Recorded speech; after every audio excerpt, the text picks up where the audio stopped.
Hello foodies, ఇది tomato కారం దోశ కొత్తగా ట్రై చేసాం. మీరు కూడా ట్రై చేయండి.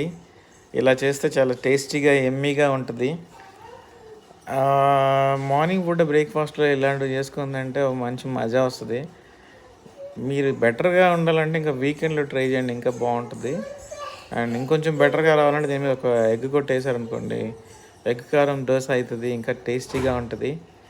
సో మేమైతే ఇలా ట్రై చేసాం. చూసారుగా, పెనాన్ని బాగా క్లీన్ చేసుకొని వేసుకుంటే ఇంకా అతుక్కోకుండా మంచిగా వస్తుంది. క్రిస్పీగా రావాలంటే కొంచెం తక్కువ వేసుకొని కొంచెం బాగా దాన్ని స్ప్రెడ్ చేసుకోవాలి. సో కొంచెం ఆయిల్ యాడ్ చేస్తే బాగా కుక్ అవుతుంది. మంచిగా కుక్ అయిన తర్వాత సమ్ డార్క్ బ్రౌన్ కలర్లోకి వచ్చింది. అలా వచ్చిన తర్వాత దాన్ని మనం తీసుకొని ప్లేట్లో వేసుకుంది అంటే మజా వచ్చింది. Let's see. కాకపోతే దీనికి గట్టి చట్నీ ఉంటే బాగుంటుంది మిగతా నార్మల్ చట్నీ కంటే. అది ఈ లాస్ట్ బైట్ ఉంటుంది.